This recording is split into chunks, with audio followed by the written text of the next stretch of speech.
Brasil é o quinto país que mais mata mulheres no mundo e tem estatísticas, né, sobre agressões que a cada minuto 8 mulheres são agredidas no Brasil.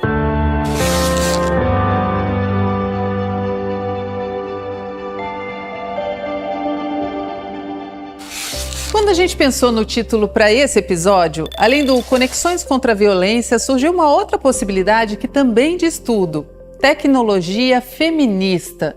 O que a gente queria chamar a atenção aqui é sobre o papel da tecnologia como lugar seguro para denúncia, acolhimento e enfrentamento à violência doméstica e de gênero. O papo que vocês vão ver é com a Thaís Fôlego, do Instituto Asmina, que vem desenvolvendo, além do aplicativo Penhas, até bots que monitoram com inteligência artificial tudo o que é proposto e decidido no Legislativo brasileiro sobre os direitos da mulher. Olha que legal!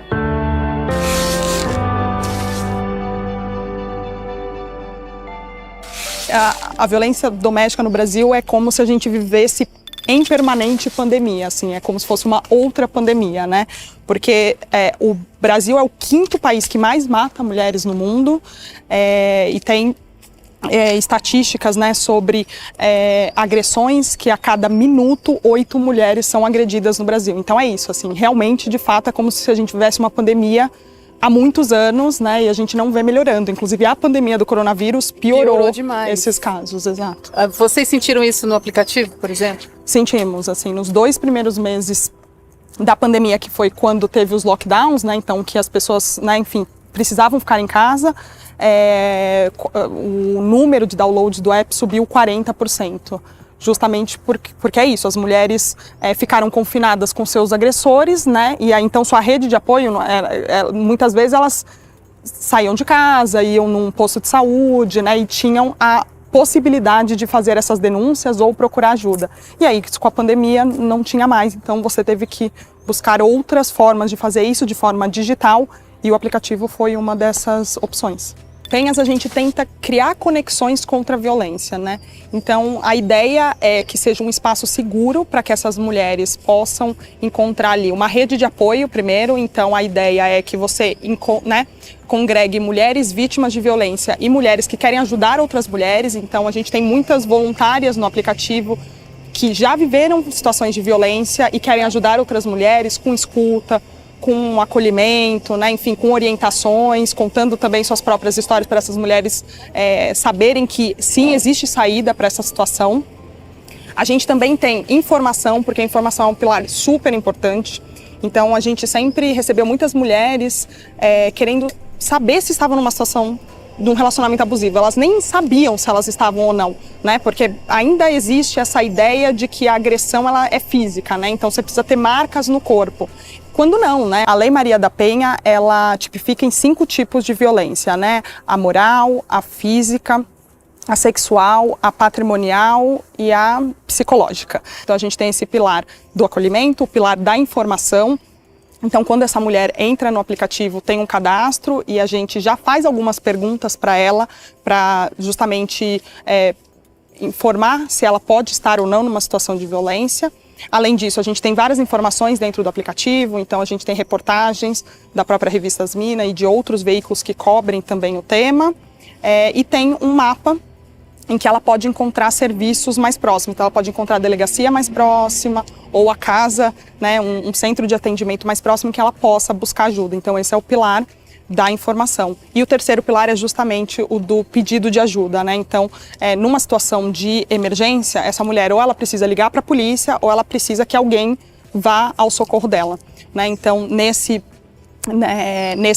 pilar de pedido de ajuda, a gente tem o que a gente chama que é o botão de pânico, em que ela cadastra 5 pessoas da sua rede de confiança, que a gente chama de guardiões, podem ser amigas, podem ser, enfim, familiares, pessoas com quem ela confia. E aí, quando ela estiver numa situação de violência, ela aperta esse botão de pânico e essas pessoas vão receber um SMS com a localização em tempo real dessa mulher, né? Para que é isso? Para que elas possam ou ligar, ou ir lá e bater na porta, né? E enfim, oferecer essa ajuda.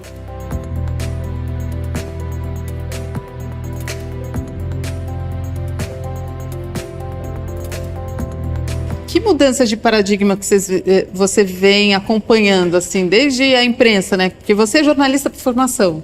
Exato. A própria Asmina, né, quando nasceu como uma revista online primeiro, né, e depois veio Penhas, depois veio Elas do Congresso, depois vieram outros projetos.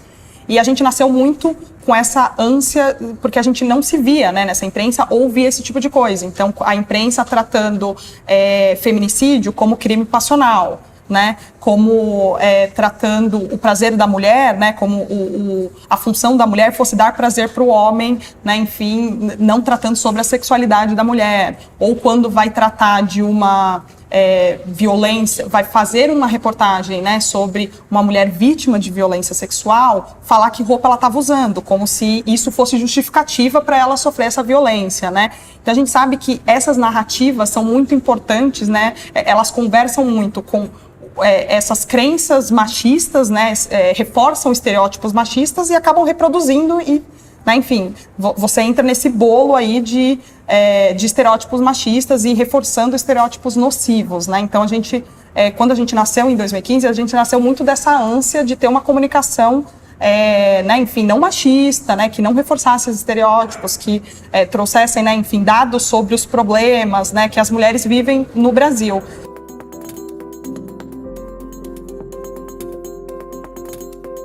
Quais são os outros produtos? Então, vocês têm o Penhas, mas vocês acompanham também a legislação brasileira em relação a direitos da mulher? Exato, a gente trabalha muito com dados, né? A gente fala que para que a gente proponha soluções, a gente precisa identificar o problema, né? E quando a gente fala de gênero, quando a gente fala de raça, quando a gente fala de orientação sexual, muitas vezes você não tem dados para embasar, né? Para você fazer um diagnóstico do problema. E procurar soluções. Então, no campo do jornalismo e de dados, a gente faz esse trabalho. Então, hoje, por exemplo, a gente tem o Elas no Congresso, que é um projeto de monitoramento de direitos das mulheres no legislativo. Então, a gente tem uma robô, que a gente chama, né, que fica ali o tempo inteiro pesquisando no site, né, tanto da Câmara quanto do Senado, todos os projetos que podem impactar direitos das mulheres. Então, pode ser da área da violência doméstica, sobre licença maternidade, enfim, tudo que impacta os nossos direitos hoje. Essa robô tuita tudo isso em tempo real. A cada ano a gente junta todos esses projetos com outras 17 organizações feministas, parceiras. Elas fazem uma avaliação qualitativa desses projetos, então se eles são favoráveis ou desfavoráveis aos nossos direitos. E uma vez com esses dados a gente faz um ranking. Então, quando você entra no site Elas no Congresso, você consegue ver por, né, cada parlamentar ou por partido, quais são os partidos e parlamentares que estão votando a favor ou contra, né, enfim, os direitos das mulheres. Então, esse projeto foi lançado em 2020, então a gente já tem 2 anos aí de análise. A gente vê, por exemplo, que nos últimos 2 anos teve um boom de projetos tentando mudar a Lei Maria da Penha, por exemplo, né, que é uma lei que é super reconhecida no mundo inteiro, né, no enfrentamento à violência contra a mulher, mas que a gente vê uma movimentação tentando aí mudar essa legislação, e nem sempre são para coisas favoráveis, né? A gente acha que mas muitas vezes são projetos que olham só para o punitivismo, né? Então olham só para o lado de punir o agressor, mas não de atender a vítima, a violência, que é um pouco esse pilar também que o Penhas agrega. Pelo que a gente percebe, vocês usam tecnologia em todos os produtos de vocês, né? Então tem o aplicativo, mas tem também esse robô que rastreia palavras-chave, né, em relação às leis ou os projetos de lei que são propostos no legislativo. Exato. O que você acha que a tecnologia pode trazer mesmo em relação aos direitos da mulher? A gente acredita que a tecnologia ela é um meio, né? Ela é um meio para que a gente consiga ampliar o nosso trabalho. Então, por exemplo, se você olha o Penhas hoje, a gente consegue hoje criar um espaço seguro para que essas mulheres do Brasil inteiro se encontrem, né, e possam se apoiar e criar ali uma rede de apoio. Você tem, sem a tecnologia, muito dificilmente você conseguiria congregar num lugar só mulheres de regiões absolutamente diferentes do país.